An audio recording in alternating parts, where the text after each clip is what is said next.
A'udzu billahi minasyaitonir rajim. Bismillahirrahmanirrahim. Wa idza sami'ul lagwa a'radu anhu wa qalu lana a'maluna wa lakum a'malukum salamun alaikum la yanbaghil jahilin hamdan wa syukran lillah wassalatu wassalamu ala rasulillah man la nabiyya ba'dah. Allahumma salli ala Muhammadin awwalu makhluqatika nur min nuri dhatika nabika wa rasulika rahmatan lil alamin. Amma ba'du. Bapak Ibu, orang-orang tua saya yang saya muliakan, hadirin dan hadirat yang berbahagia dan yang dirahmati Allah, begitu juga kaum muslimin dan muslimat, para pendengar dimanapun berada. Puji dan syukur marilah senantiasa kita panjatkan kehadirat Allah Subhanahu wa ta'ala, serta salawat dan salam kepada junjungan kita Nabi besar Muhammad sallallahu alaihi wasallam, yang sangatlah kita harapkan syafaat beliau di yaumil akhirah.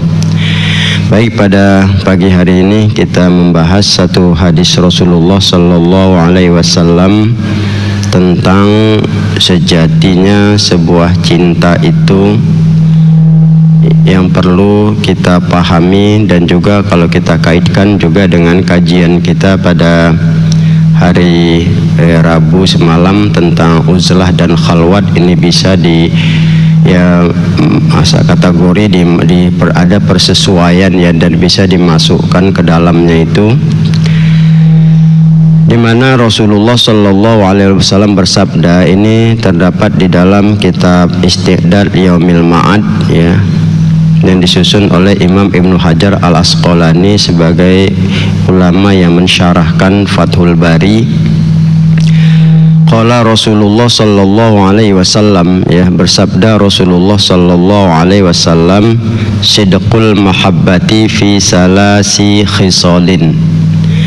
Sejatinya cinta itu ada pada 3 hal ya. Artinya bahwa nilai ya, satu nilai di mana kita juga pada waktu yang lalu bicara mencintai Rasulullah sallallahu alaihi wasallam dan dikawinkan dengan uzlah, ada hubungan yang bisa kita masukkan persesuaiannya di dalamnya, bahwa nilai sejatinya benar-benar cinta itu ada 3.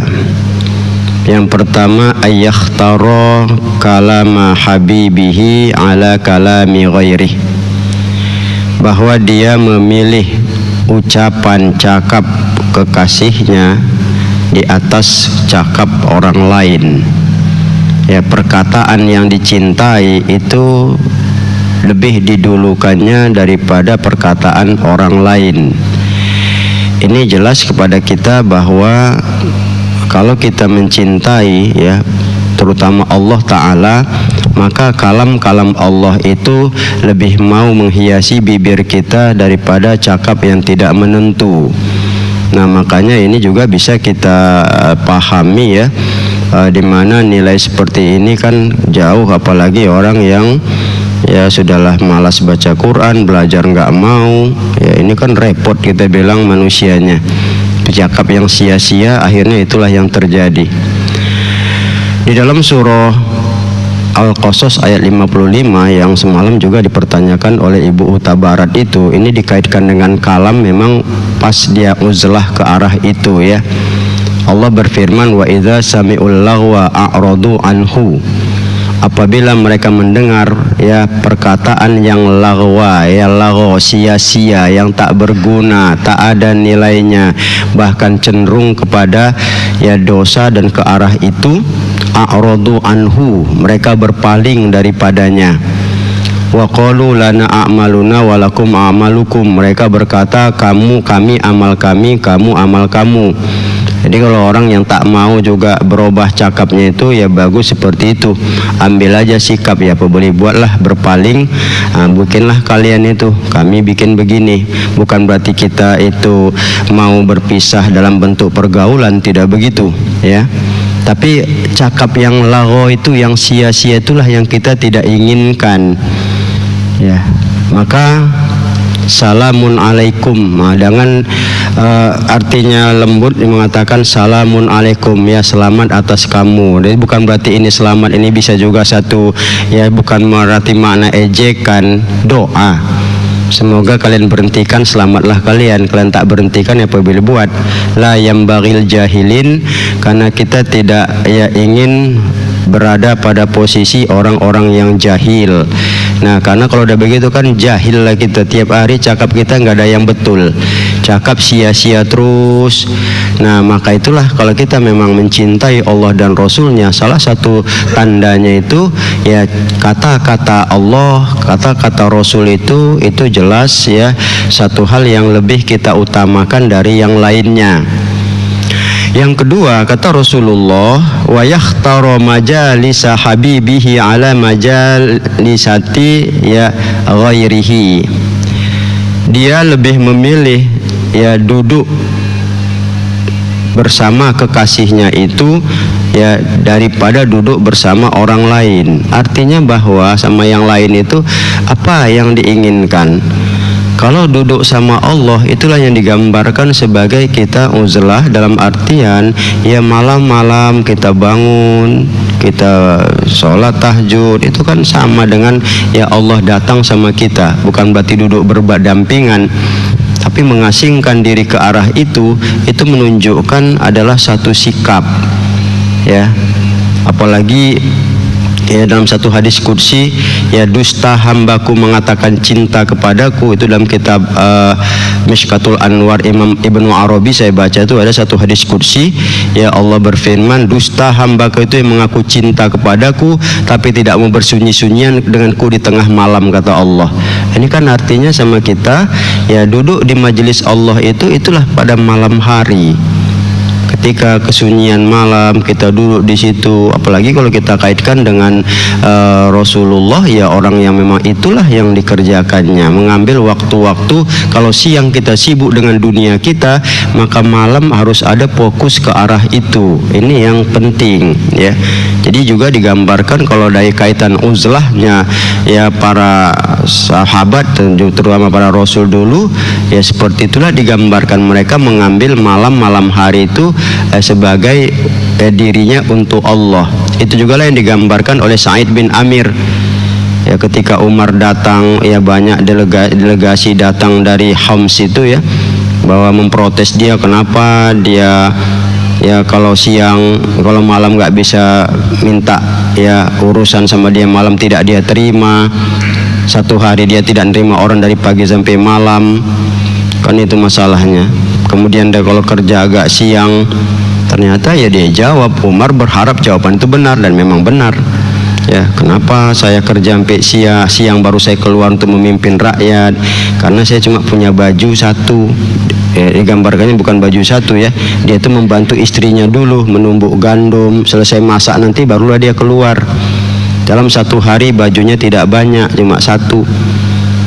Akhirnya dia nyuci dulu, jemur sampai kering sore hari, maka besoklah baru dia jumpain. Nah, sementara siang untuk rakyatku, malam untuk Allah. Inilah kalau kita lihat ada hal-hal yang sebenarnya ya perlu kita memfokuskan ya, selain sebagai pengabdian kita pada Allah ya, pada Rasulullah juga kita bilang berbuat kebaikan, ada juga nilai ya yang mengandung kecintaan di dalamnya itu. Ya, ini dia. Sama seperti juga duduk di majelis-majelis Rasul. Kenapa? Majelis yang dicintai Rasul lah majelis-majelis ilmu, majelis-majelis yang berisikan perkataan yang baik. Nah, kemudian yang ketiga, wa yakhtara ridha habibihi ala ridha ghairihi.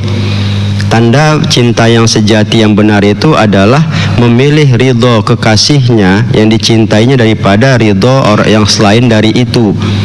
Nah, kita kan kadang-kadang ridho sama orang itu kan karena ada mau kita kan, ya memelas sama pejabat, ya ridho dengan apa yang dicakapkan disuruhnya karena ada mau kita. Kita kadang mau dengar cakap orang kaya, ya ridho sama apa dia, apapun suka hati dia lah. Yang penting dia awak dapat nanti apa yang dikasihnya. Ini nggak benar ya. Ini nggak benar kalau kita lihat. Jadi kalau bicara kerelaan, ya, orang yang tanda cinta itu ya menunjukkan seperti tadi, ridho sama Allah itu, ridho Allah itu lebih dikedepankan daripada yang lainnya, ya. Senang kepada Rasulullah itu dikedepankan daripada yang lainnya. Inilah gambaran-gambaran yang perlu kita pahami dalam kehidupan kita, ya, bahwa memilih suatu yang baik itu harus lebih jelas, utuh, ya, mutlak dalam kehidupan kita, karena kepentingan itu adalah kepentingan kita pribadi yang berimbas kepada orang lain. Ini yang perlu, ya, bukan ada dasarnya yang kita bikin itu cenderung, ya, ada nilai pamrih dan sebagainya. Jadi kaitan hadis ini, ya, bisa banyak hal yang bisa kita dapatkan sebagai wujud pengabdian, tanda kecintaan, sebagai salah satu sikap kita bisa, ya, memilih tempat, memilih keadaan, memilih ucapan yang baik itu daripada yang tidak, sebagai nilai-nilai uzlah yang semuanya itu insya Allah itu akan memberikan ketentraman batin di dalam diri kita. Jadi makanya, ya, 3 hal ini memang perlu kita sikapi di dalam hidup kita, ya. Sekali lagi bahwa yang pertama lebih memilih, ya, kata-kata, kalam, ucapan kekasihnya di atas kalam atau ucapan yang selain daripada itu, ya. Yang kedua bahwa duduk di majelis yang dicintai itu lebih diutamakannya daripada duduk di majelis yang lain, ya.